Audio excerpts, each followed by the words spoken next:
Assalamualaikum warahmatullahi wabarakatuh. Salam sejahtera. Jumpa kembali dengan saya, Amin Wibowo.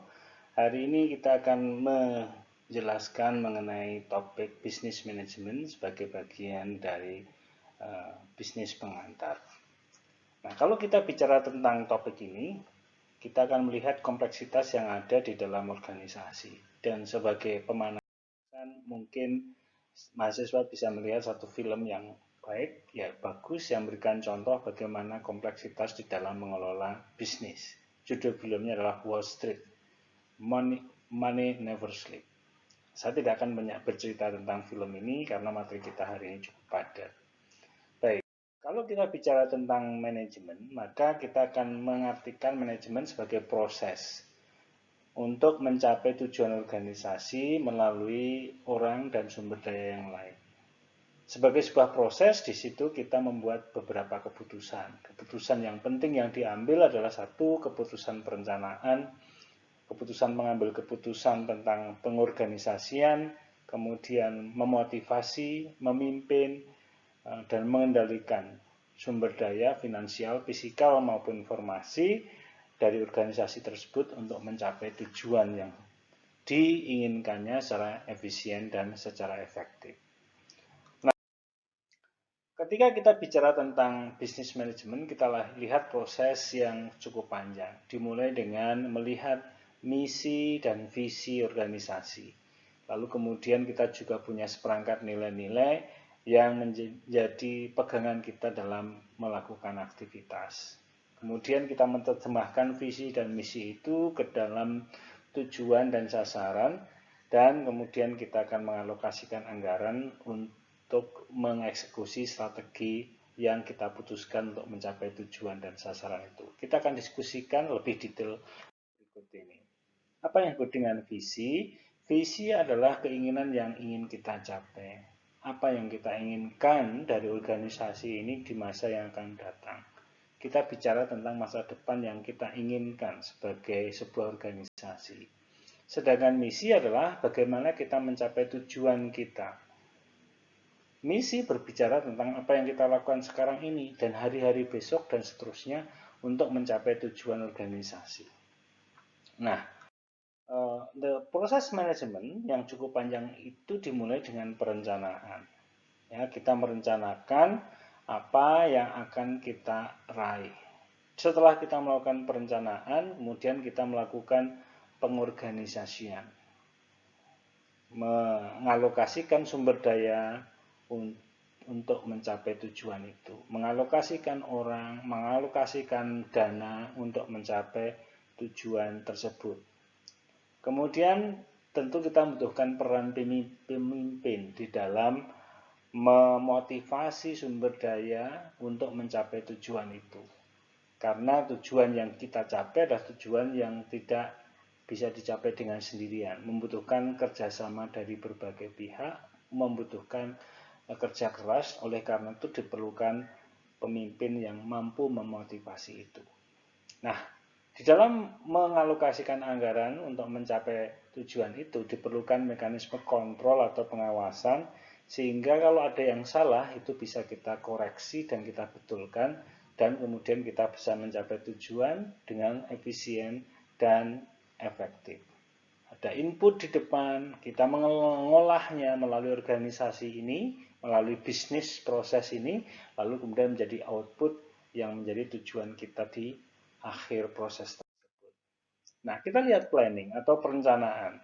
Ada beberapa kriteria atau jenis perencanaan. Yang pertama adalah strategic planning yang umumnya luas, kemudian berjangka panjang, dan biasanya ditentukan oleh manajemen tingkat atas.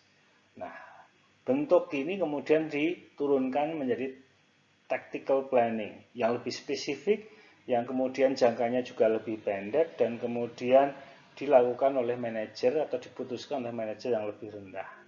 Diikuti dengan operational planning yang di sana kita menentukan standar pekerjaan dan kemudian schedule untuk mencapai tujuan yang sudah ditetapkan.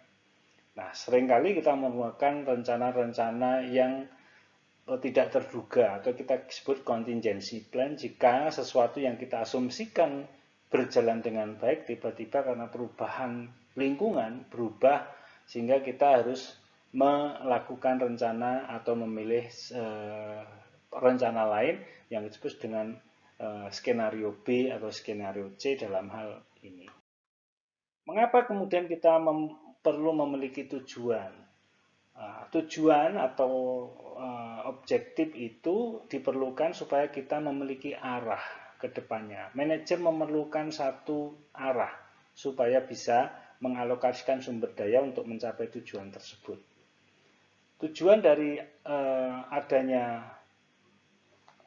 sasaran atau goals adalah juga untuk mengalokasikan resources secara lebih efektif dan efisien, juga untuk menunjukkan apakah apa yang kita lakukan ini nanti akan mengarah kepada tujuan yang kita ingin capai.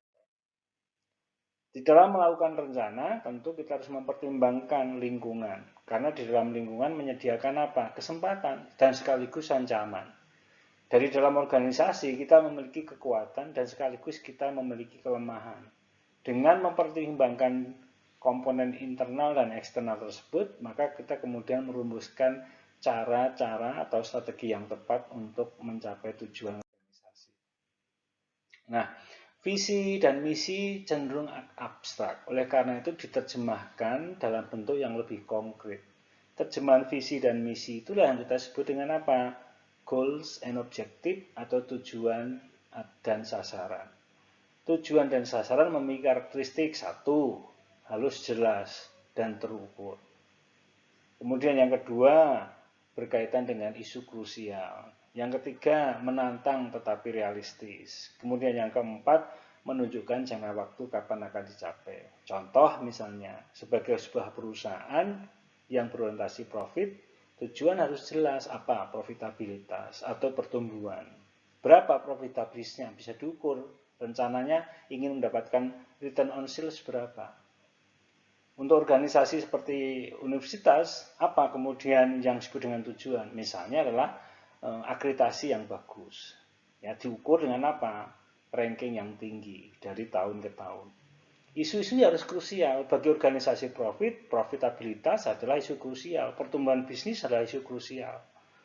Menantang tetapi realistis, organisasi kita sekarang seperti apa?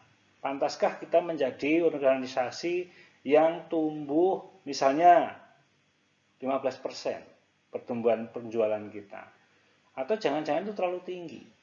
Kalau terlalu tinggi mungkin tidak realistis. Bagaimana juga terlalu rendah? Kita harus mempertimbangkan yang pas itu berapa.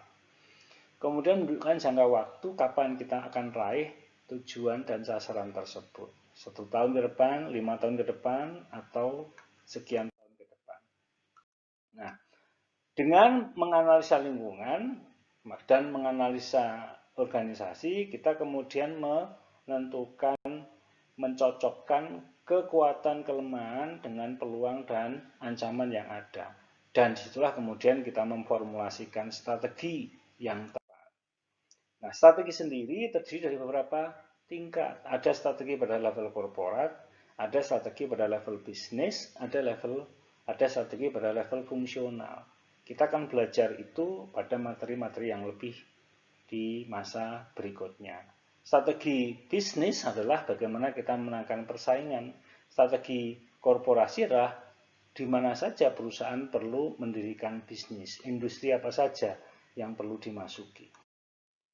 Nah, setelah kita memiliki strategi itu, maka kemudian yang kita lakukan adalah melakukan implementasi dengan cara mengidentifikasi metode-metode spesifik yang kemudian akan digunakan untuk mengalokasikan sumber daya yang diperlukan untuk mengimplementasikan strategi tersebut. Nah, tentu saja strategi yang sudah kita eksekusi ini harus kita monitor. Apa yang kurang kita perbaiki. Apa yang salah kita luruskan supaya kemudian implementasi ini berhasil meraih rencana yang sudah kita tetapkan di awal supaya implementasi ini bisa meraih tujuan dan sasaran yang kita sudah sepakati di awal. Untuk bisa melakukan itu, manajemen memerlukan banyak skill. Satu, kita perlu memiliki conceptual skill. Karena kalau tanpa itu, maka kita tidak memiliki pedoman di dalam mengambil keputusan-keputusan. Marketing skill diperlukan, apalagi production skill diperlukan, finance skill diperlukan, human resource skill diperlukan, conceptual skill, leadership diperlukan. Kemudian kita juga perlu technical skill. Ya, apa yang terbaik untuk membuat perusahaan lebih efisien? Apa yang lebih baik untuk memastikan konsumen itu puas? Technical skill. Nah, di samping itu kita juga harus memiliki kemampuan mengambil keputusan, decision making skill. Karena kalau ada kesalahan, berarti kita harus bertindak mengambil keputusan. Kalau ada yang belum pas, kita harus benarkan, dan berarti kita mengambil keputusan-keputusan besar. Nah, ditambah dengan apa? Time management skill, kemampuan untuk mengalokasikan waktu dengan tepat. Dan jangan lupa, kita juga memerlukan human relation skill, karena kita berhubungan dengan berbagai orang. Di internal kita berbicara dengan teman satu departemen atau satu fungsi, berbicara dengan teman atau kolega dari departemen atau fungsi yang berbeda, berbicara dengan atasan dan juga berbicara dengan bawahan, sehingga diperlukan human relation skill. Dalam hal ke eksternal, kita juga harus memiliki human relation skill karena kita berhubungan dengan konsumen. Kita juga berhubungan dengan pemasok, kita juga berhubungan dengan pemerintah, kita juga berhubungan dengan komunitas. Nah, semuanya ini diperlukan supaya lebih baik kita di dalam menjalankan bisnis. Demikian materi hari ini. Terima kasih atas perhatiannya. Sampai ketemu di lain kesempatan. Saya tutup. Selamat malam, selamat belajar kembali. Wassalamualaikum warahmatullahi wabarakatuh.